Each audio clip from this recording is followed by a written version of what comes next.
And good morning, everyone. Welcome to Education, Leadership, and Beyond, Surviving and Thriving. My name is Andrew Murata, and welcome to show number 19. Super excited this morning, certainly leading in with that awesome country music, but excited for our guest, Chief of Police in Port Jervis. Bill Warden is our guest today, coming up in our next segment, and he selected the music, and excited to have the chief on today. I want to give a shout out to my buddy Travis in Port Jervis, and one of my first listeners to the show, Kelly Bentley. She came by a couple weeks ago, got the book, so we want to give them a shout out. I know they're tuned in on this Saturday morning. So pumped up for the show today. Again, this is Education, Leadership, and Beyond, Surviving and Thriving. We are on the following stations: Country 107.7 WDLC, 106.9 WYNY, and Wall Radio on 94.1, 94.9, 105.7, 106.1, all on the FM, 1340 AM, 101.5 HD2, and now, week number 2, we're on Pocono 96.7, airing on Sunday morning. So excited to have that listeners on those different stations, and excited about today's show. So let's get started. Today's concept is what's going on here on the radio. This is show number 19. We've been at this for several months, and I'm really enjoying it. I'm liking being in the studio. I'm liking the radio, and I never knew what it was going to be like until I started doing it. But we're talking about leadership. We are talking about all things in our lives. I've met some great people over the past few months, and we've talked to things about their lives. Positive stories, useful information. It's helped me put pen to paper and get my creative juices going, and really got me thinking about a lot of different things. And then I recently listened to a podcast, and it had Larry King on there. Larry King was on, or has been on the radio forever. I think the world was created, and then Larry King was on the radio. Anyway, Larry King told a story about when he was first starting out. He was in the studio. He was doing an overnight show. There was no one there. And I'll make a long story short. He gets a call from a woman with a beautiful, sexy voice. She calls him up, says, "Come on over." And Larry puts a record on. And I guess back in the day, they used to play whole records. He goes over there. He meets the woman. And shortly after being with her, he hears the record skipping. And they realized he wasn't in the studio. He ran back and he got it fixed. And he didn't get fired and went on to a great show in radio. But Larry King talked about on the air that he is in 100% control when he is behind the mic and in the studio. And I heard him say that, and I kind of hit pause on the podcast, and I said, "Man, I've never had that in my life where I am in a vacuum." We all use that term of being in a vacuum, and I've never had that. My life as principal, my life as a parent, my life with my family, my life as a referee. I always have all these things coming at me from all different angles at all times of the day, all the time. And I've gotten pretty good at handling all those variables coming at me. But life in the studio here behind the mic, when I'm preparing for this show and to be on the radio, I'm 100% in charge of the content. I'm 100% in charge of what's happening on this mic, and that's a good feeling. I like that feeling because I could have the show go wherever I want. Now, sometimes if I'm talking to a guest or something could go wrong, and that would be a variable, but I don't think Chief Warden is going to throw anything crazy at me today, but we're certainly going to have a great conversation. But it got me thinking about my life and a lot of other people's lives. I wrote down my life as a principal, my world as a basketball referee, and even comparing them to police work. There are so many things that come at us in our daily lives, and how do we respond to that? How do we react to all of those things? Do we live in a very reactionary world, or a proactive world. Obviously, here in the studio, I got to be very proactive, 100%, because I'm creating all the noise here. But I did jot down some thoughts in preparing and reflecting upon today's show. So what are some tips? What are some things that you can do in dealing with variables in your life? You know, again, I'm here in the studio. I got Gavin here behind the control panel. I mean, if lightning strikes and the thing goes down and we have an issue in here, Gavin's going to take care of it. But other than that, you know, we're just here in the studio in this vacuum, in this room with this padding and nice and quiet. We're in the vacuum. But I wanted to go over some points. What are some things you could do in your life in dealing with these variables that come up in your life, these things that pop up, these curveballs, which is what life is all about? What can you do? So, Evel, grab your pen. If you're home having your coffee, whether it's Saturday morning or Sunday morning, grab your pen and jot some of these down. I take the first one from my book. If you've been listening to the show, you've been around. I did recently release a book in September called The Principle, Surviving and Thriving. And this is tip number 99 in the book, is take a deep breath. Take some think time. Again, coming up in the next segment, I have the Chief of Police, Bill Warden, as our guest. Sometimes police officers don't have that opportunity to do that. You have to react very quickly. But a lot of times in our life, we can take some think time. So in tip number 99, I write, use the line, I need some think time on that. People are constantly coming at you, many times without even a greeting or a hello.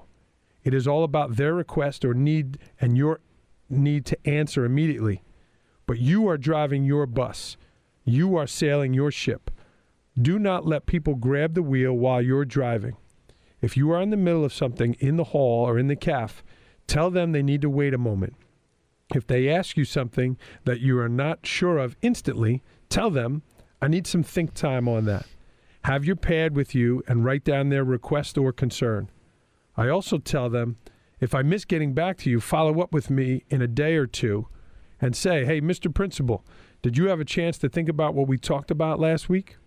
You do not have to answer people when they are ready. You have to answer people when you are ready. So that's one tip, is to take a little think time.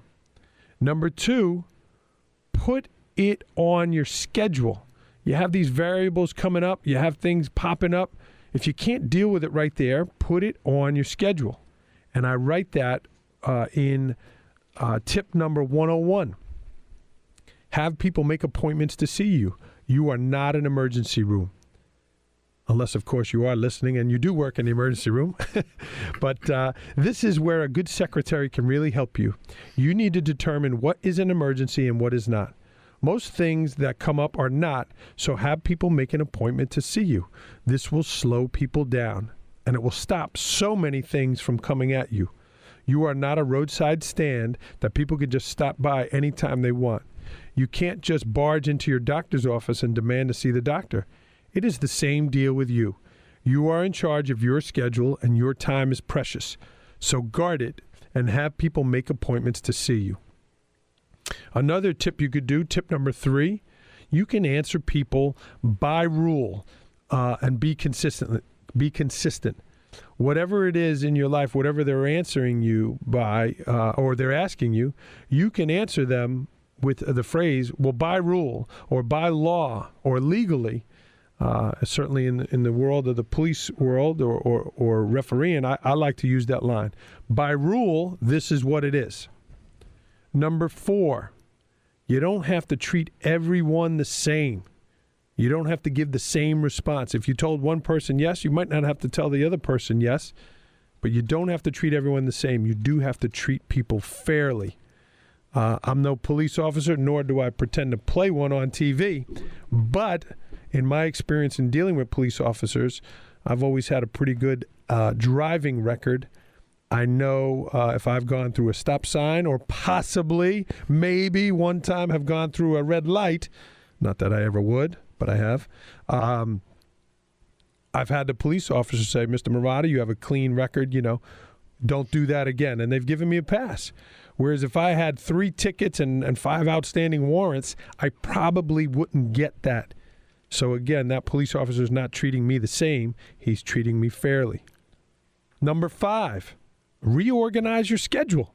If something pops up and it is an emergency and you're in the middle of something, you might have to move that down a priority list. So you're having people make appointments, you're putting things on your schedule, but if it's real important, you might have to rearrange your schedule. My secretary knows that if the superintendents call, I need to take a break from what I'm doing and at least speak to them, and then they'll determine whether or not I'll engage with them at that point. Number 6, it's not personal. In the world I live in as principal and as a father, I try not to take things personal. Certainly, sometimes it feels that way. In the world of police, I know sometimes they might feel it's personal, but I'm hoping most times it's not. So put that in your wheelhouse that it's not personal towards you. Is it a chance it could be? Sure. But most times it's not. So don't take things personally. And lastly, have a proactive mindset. Have a positive mindset. So many of the things that we talk about on this program is trying to live a positive life and do things with a positive mindset. But have a proactive mindset. How can I handle this? How can I get through this? If not right now, when? And find solutions. Those are things that you have control over. I'm going to have my quote at the end of the show, but I'm going to give you a sneak preview. Life is 10% what happens to you and 90% how you react to it. And that's certainly true with what we're talking about right now. So we are going to take a commercial break. I'm going to give a quick recap later in the show, but we're talking about variables in our life and how we can handle those things as they pop up. Very excited. My guest coming up in the next segment, Chief of Police of Port Jervis City, is Bill Warden. He'll be up in our next segment. This is Education, Leadership, and Beyond, Surviving and Thriving. We'll be right back with Chief Warden. And welcome back, everyone. This is Education, Leadership, and Beyond, Surviving and Thriving. This is show number 19, and my name is Andrew Marotta. Thrilled to have Chief of Police in Port Jervis on the radio today. Good morning, Chief Warden. How are you? Good, thank you. Good morning, and thank you for inviting me here to be with you this morning. Thrilled for you to be on, Chief. And you and I have done so many projects together and have linked the police and the school together in so many ways. So it's nice to be on the air with you. Chief, how long you've been Chief in Port Jervis? I've been Chief now for 10 years, and I've been serving as a police officer for 25. Wow.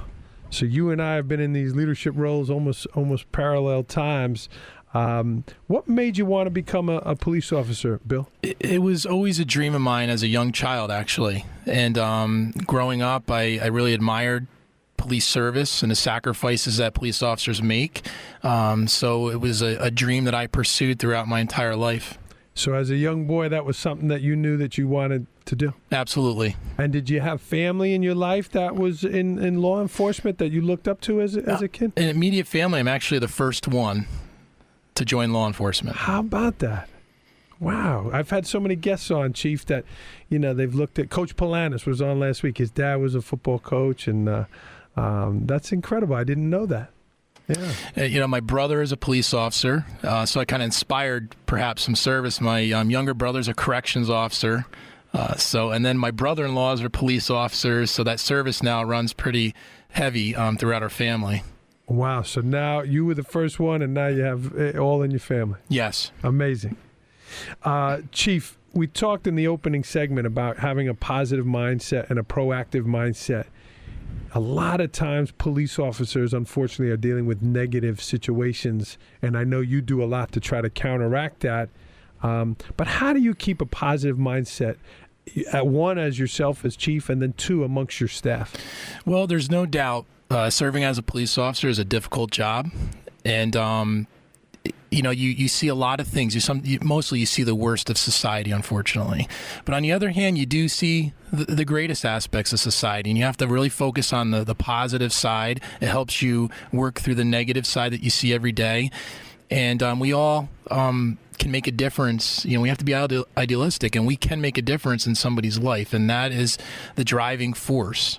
Performing justice, providing hope, and changing people's lives, and that's the driving force that keeps us positive and motivated. You sound like a superhero when you say that, but it is really a battle of good versus evil at times, correct? At times it is. We often refer to the thin blue line, and I talk to recruits at the academy about what that means. And what that line means is police officers, regardless of where they work, they all take an oath to sacrifice their lives if necessary to protect others. And that's what that line stands for. It's a very cherished tradition, and we value that oath tremendously when we step on that line. Just hearing you say that, gives me chills. I mean, there has been a couple times in my role as principal where things have gotten a little dicey, and I said to myself, this person might hit me, or I better back up because this person might come after me. But that's something that you face every day. Yeah, it's a difficult transition at first. They train you in the police academy to use your verbal skills to try to diffuse problems as much as possible. Roughly 60,000 police officers are assaulted every year. So people, unfortunately, do want to hurt you when you're performing your jobs. And you have to rely on your tactics, your training. You rely on each other, your brother and sister police officers, to do the right thing and to serve and to protect. And even if it means getting assaulted or making that ultimate sacrifice. Chief, you always present, when I see you, you're so kind looking, you smile at people. Your leadership style, certainly you look the part, you look professional, but I've never seen you as someone that I wouldn't describe as gruff or kind of, trying to scare people. Tell me about your leadership style and just the way you connect with not only your officers, but the community. Well, I truly believe in a participative leadership style where you participate and consult with those that are working for you, performing the work in the field, consulting with the public, developing a common mission, and objectives that we can fulfill. Working together is the key. In our role, you do not have to be that authoritarian figure all the time. You can get more accomplished by just being open with the public, being transparent, because ultimately, everybody wants to have a safe community, the police officers that are serving and the residents and the visitors that you're protecting. So being open and transparent and working together, we get more accomplished. And hearing you talk, Chief, it's bringing me to so many things with school and being the leader in my school. Open and transparent is something that I say all the time, and I also think it's important as our role. Chief, you heard the opening segment about the variables that come in our life, and you and I took the 7 Habits course of highly effective people. Is that something? Tell me about taking that course and how it impacted you, and is that something that you've brought to your department and trying to work in that proactive manner? And what I found very useful with the 7 Habits is it helps provide some foundation to our crazy lives. We all have crazy lives. We're parents. We have careers. We're trying to juggle all the responsibilities that we are faced with every day. And I found that taking those 7 habits and it condenses my life, and it actually provides focus for me. Being more proactive, using my time more wisely to go and concentrate on those matters that really need focus and attention and to be successful. And if, Chief, like I talked about in the opening segment about having people make an appointment or, but versus rescheduling because you need to deal with something, tell me about when you make that decision in your mind, if there's a commotion out front and they're demanding to see the chief, when do you say, hey, that person needs to make an appointment versus you see something or hear something to say, you know what? I better handle this now or it's going to get worse. I'm very blessed. I have supervisors that work every shift, sergeants, and they have full authority to make decisions and operate the station, supervise the police officers, and they're well trained. I invest a lot of resources into my sergeants to serve the public. And our sergeants, if the public demands to see a supervisor, our sergeants are typically the person that he or she will see.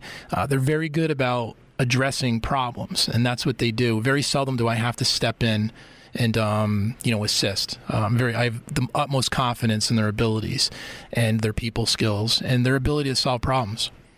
Well, that's great, Chief, and that's one of the roles of leadership, is to delegate and allow your people to do their thing. So that's great to hear. Oh, thank you. Yeah. Chief, you live here in town. Your children have been in the school. I've had a great opportunity to get to know your older daughters. I know you have a little one as well. Is it hard to be the chief in the role that you fill here in town and live in the town? Is that a challenging thing? I don't know if it's not difficult in that sense. It becomes part of your life. It becomes who you are. They say when you're a police officer 24 hours a day. But when I worked as a detective or a patrol officer, a sergeant, different ranks within the department, I was able to leave the job after a shift and then be able to, have a private life. And then go back to work my shift. But then as I grew in rank and became a police chief, I realized that it actually becomes part of your life 7 days a week, 24 hours a day. When you're out at the grocery store, you're the police chief. When you're walking with your family or at a park or at a game, you're the police chief. When you're at the school event, you're the police chief. So it becomes more of who you are, and you listen to people's problems. I'm approached often. And I listen. My family has gotten very good at it. You go out to dinner, somebody may come up, I'm sorry to bother you, I just need a minute of your time. But, we have to remember that we are serving the public. And I try to do the best that I can to serve regardless of where I am. And that's a great answer. And for you to realize that, it's very similar in my role. You and I have a lot of similarities Absolutely. Here. I had Mayor Decker on a few weeks ago, Chief, and we talked about some of the unfair expectations towards his children because he's the mayor. And, your daughters did very well in school, but sometimes I felt bad that people expected them to be perfect all the time because they're the chief's daughters. And that's an unfair expectation for a teenager. No, I agree. It's difficult just being the child of a police officer and the expectations upon them. It's difficult in their shoes because the various hours that we work and the demands placed upon us. So, I know it's been difficult for them growing up. Yeah. Well, they both did very well at school, and I'm looking forward in a few years. We got some time, though, before your little one comes. Yeah, yes, we do. Yeah. Chief, the name of this show is called Education, Leadership, and Beyond, and we talk about a lot of things in life and leadership. When you are looking to hire officers, we look for people when we interview, we look for them to say at some point how they love kids, that they want to be around kids and be with kids as a teacher. What are things that you look for when you hire officers, things they might say or things they might display? What are some things that you look for? We are looking for a positive attitude. We're looking for high integrity and ethics. We are looking at their educational levels. And also what's very important to us is we ask them, what have you done for your community before you have come to us to serve? Or to ask for a position to serve. We want to gauge, have you volunteered?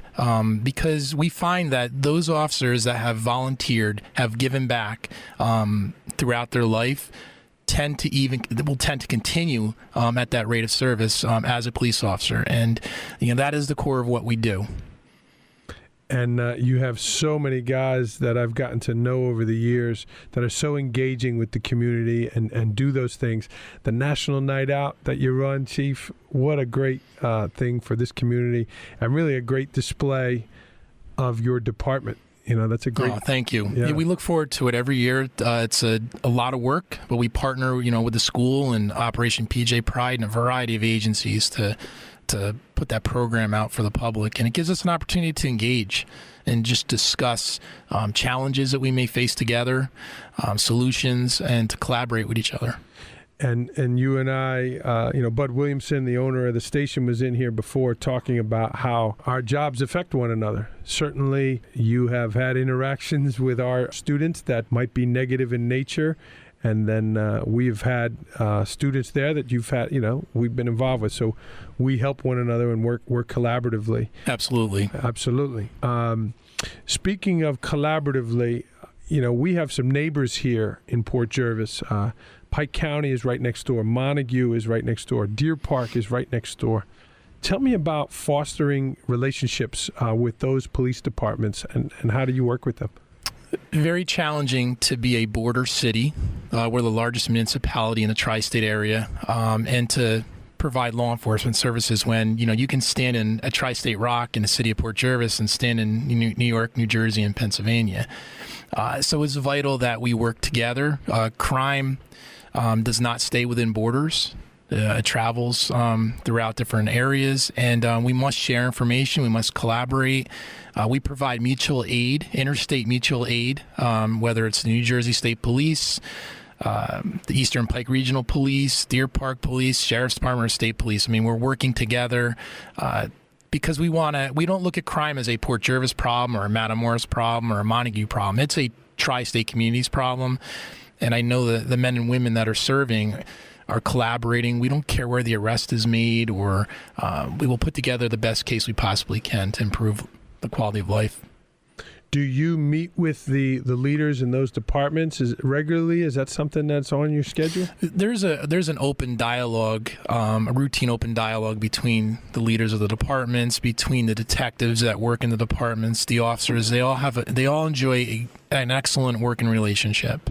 That's great. That's great to hear. Chief, we are up against a commercial break, everyone. This is Chief Bill Warden on the air this morning on Education, Leadership, and Beyond, Surviving and Thriving. We're on WDLC, WYNY, Wall Radio, and now on Pocono 96.7. We will be right back, everyone, with Chief Bill Warden. And welcome back, everyone, to Education, Leadership, and Beyond, Surviving and Thriving. This is show number 19, and my guest today is Chief Bill Warden. Excellent music selection, Chief. These are some sing-along songs. Gavin and I are enjoying them. Good job on the music selection. Thank you. You had commented off air that picking the songs was a little more challenging than some of these questions. It was difficult because I like such a range of music, and reducing it down to 7 was not an easy task. And Chief, again, you have a stressful job. You deal with a lot of stuff. Is music something where you maybe put on some of these songs? Does that help soothe you, reduce your stress a little bit? Absolutely. I enjoy listening to music, especially in the background, even while I'm working. It just helps me focus. Great. Chief, I don't have this on your question list. Again, talking about stress here. What are some things you do as a leader, though, to help counteract your stress? You're always in great shape, but you exercise, you do something to help get the stress out? I try to lead an active life outside of the police department, active with my children. I like playing sports with them. I like to run. I have a mountain bike. I live right near the trails, the city's new trail system. And I try to keep myself as busy as possible in order to reduce that stress, take my mind off things. That's right. That's right. Chief, I want to ask you about some national issues. We talked about our community here in Port Jervis, but certainly if you watch the news and you're up to date on things, there have been some very national public incidents with police in terms of race in a number of different communities. School safety is also a national issue, keeping our schools safe, and then the drug epidemic, not only here in Port Jervis.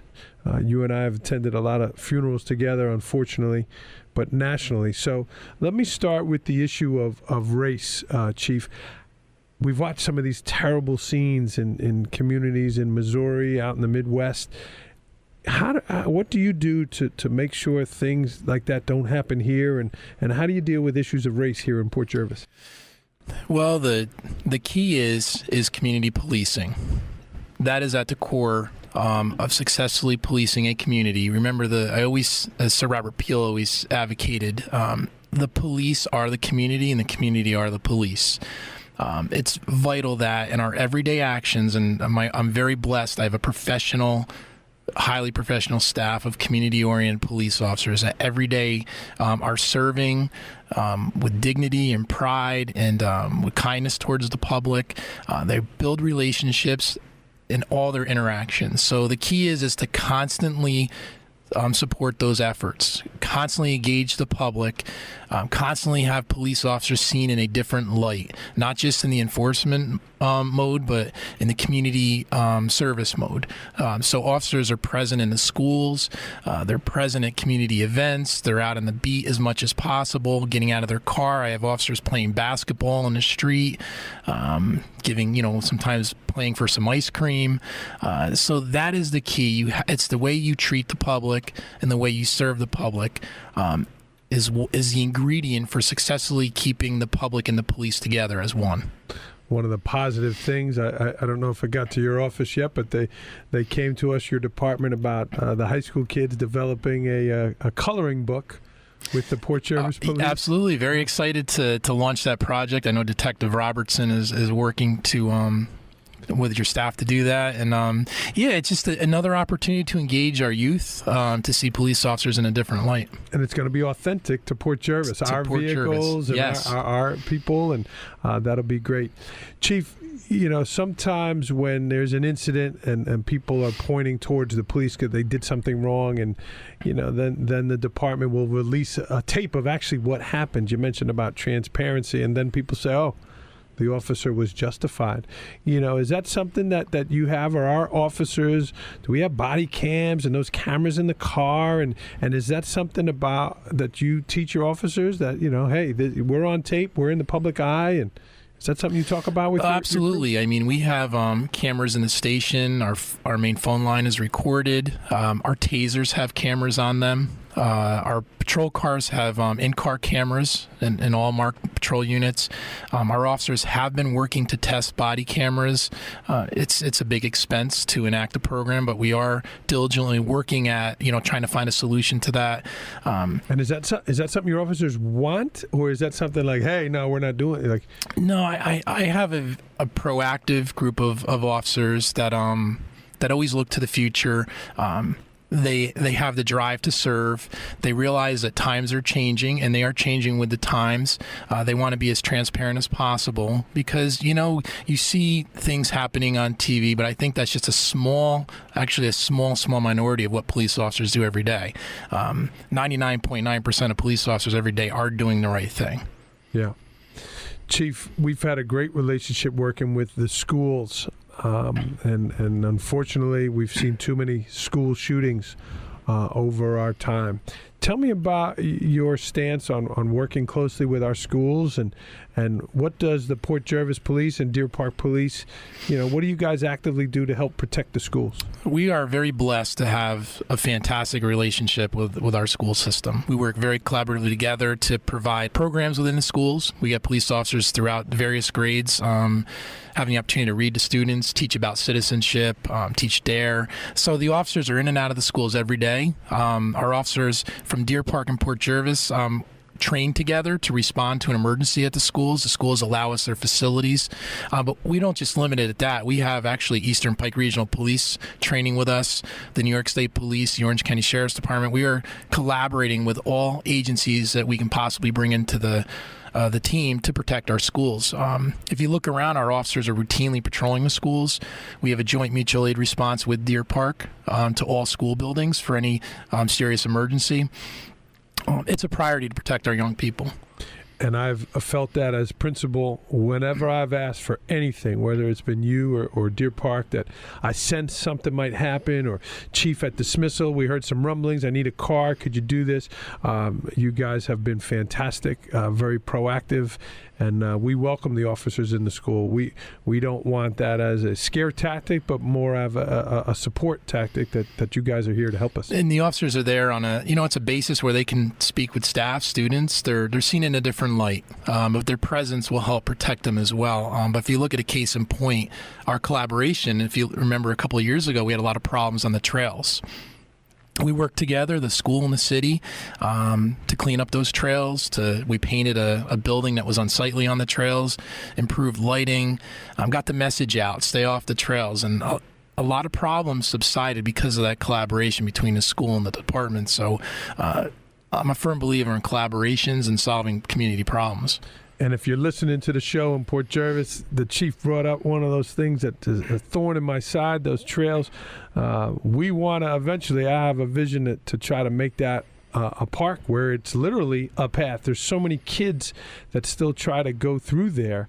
I would love to see the coming together of agencies and the owners of that property if we were able to make that happen, where it is a lit trail, whether it's a bike trail or skateboarding place that the kids can go, because it is between the two properties of the schools. It is, absolutely. So if you're listening and you know that, and maybe you could get to the Chief Arada to see about how we could do that, but I'd love to see that one day. Chief, I know you were recently at the school. There was a community forum on opioids. This is something that we are extremely proactive and transparent in the schools, trying to get to the younger kids, our DARE program. But tell me about the Port Jervis Police mindset in combating drugs and educating about drugs in our community. We truly prioritize the prevention aspect, the education aspect. We have a new program that we launched about 3 years ago in the middle school, Too Good for Drugs program. It was a collaboration between the school district, Operation PJ Pride, Catholic Charities. So we have a police officer teaching drug prevention with Mr. Graham, the health teacher, and an employee with Orange County ADAC. So we're also starting to branch out to the younger children to start the prevention message age appropriate earlier in their lives. We're working with Neighborhood Watch, having forums throughout the city to address the opiate problem. Our officers all carry Narcan. And last year we saved 18 persons from dying from an overdose. This epidemic is affecting everyone, and we're working together as a community to try to stop it. We're in the studio with Gavin Bird here. He has a question for the Chief.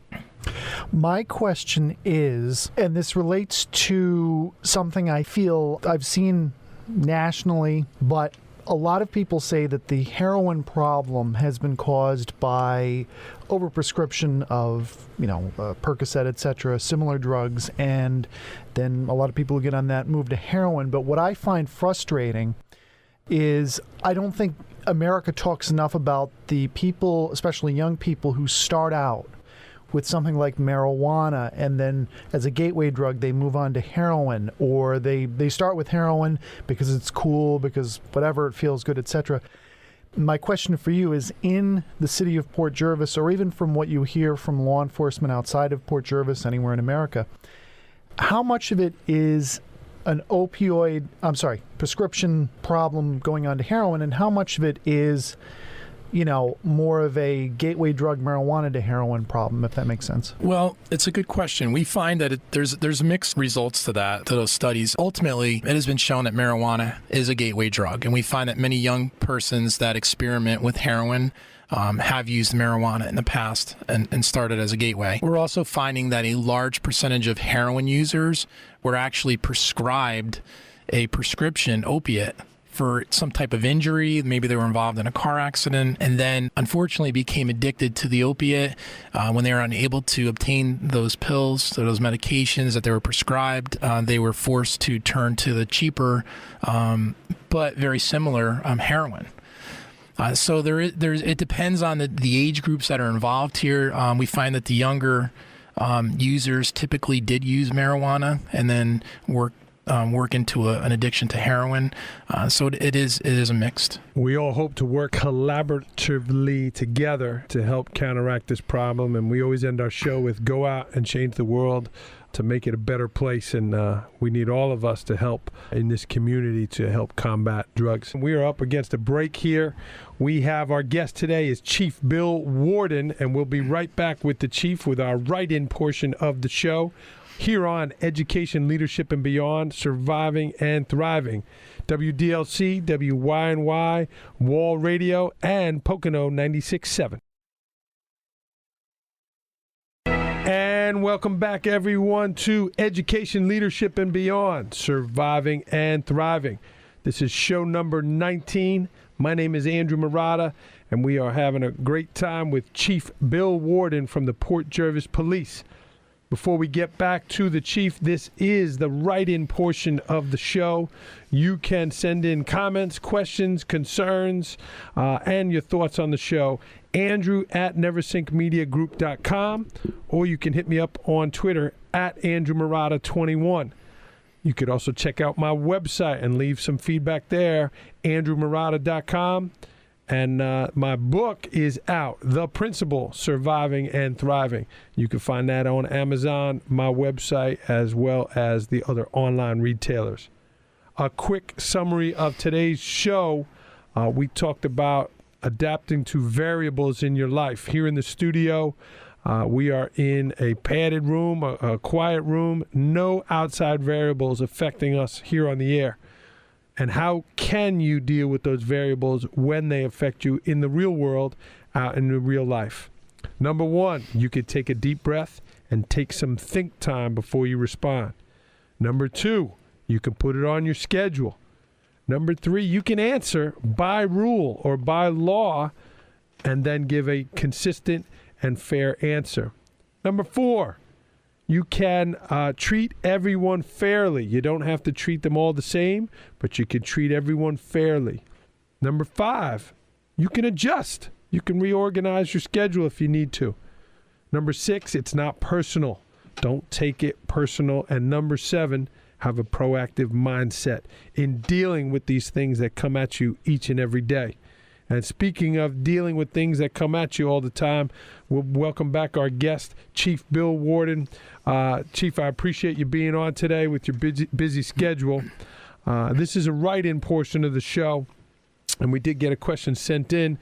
The question reads, if the Port Jervis Police Department was given $1 million grant, what would you do with it and why? I would invest those resources into crime prevention, assigning more officers into community service roles, working with the schools, working with neighborhoods to proactively engage and solve problems. Okay. And $1 million can go a long way.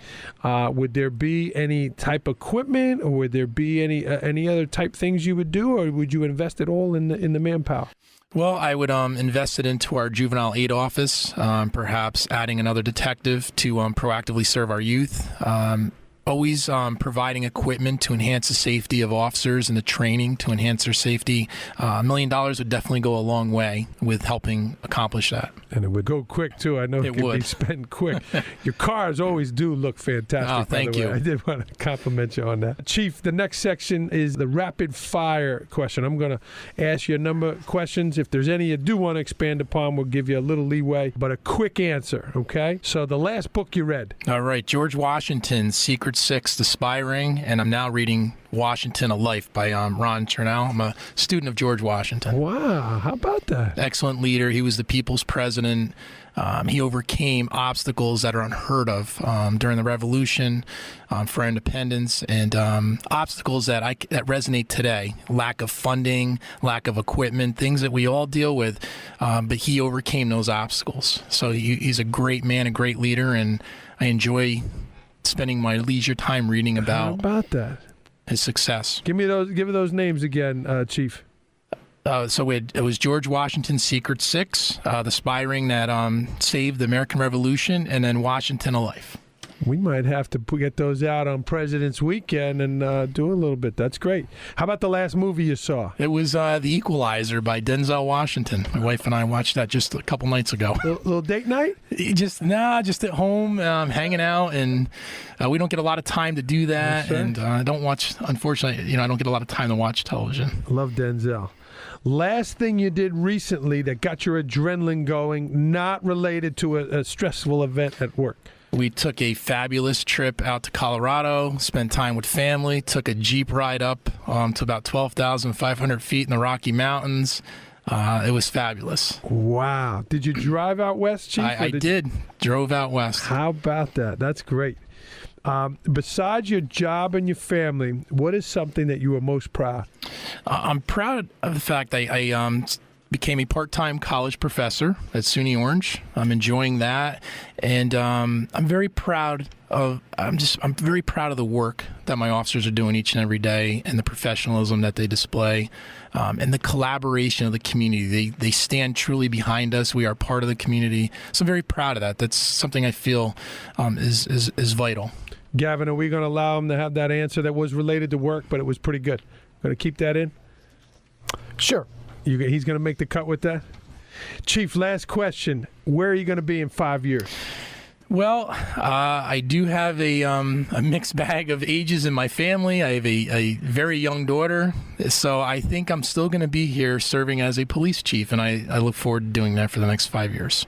You're doing a great job. You are one of the faces of the community. You've been an asset to our schools and our children, and super proud to have you on the show today. I appreciate it. Thank you so much. I appreciate this opportunity. Before we head out here on Education, Leadership, and Beyond, next week's guest is New York Times best-selling author and columnist for the Washington Post. He's a big sports fan. Author John Feinstein is going to be our guest next week. I think we're going national. We've had a couple of people that are well known around the country, but Mr. Feinstein will be our national guest. That's next week. And we have our quote to end our show. I mentioned it earlier, but you may not have heard it here for the whole show. Life is 10% what happens to you and 90% how you react to it. So take some think time and respond appropriately when these things are happening to you in your life. That is all, everyone, on Education, Leadership, and Beyond, Surviving and Thriving. Again, on WDLC, WYNY, Wall Radio, and now on Pocono 96.7. Go out and change the world for the better.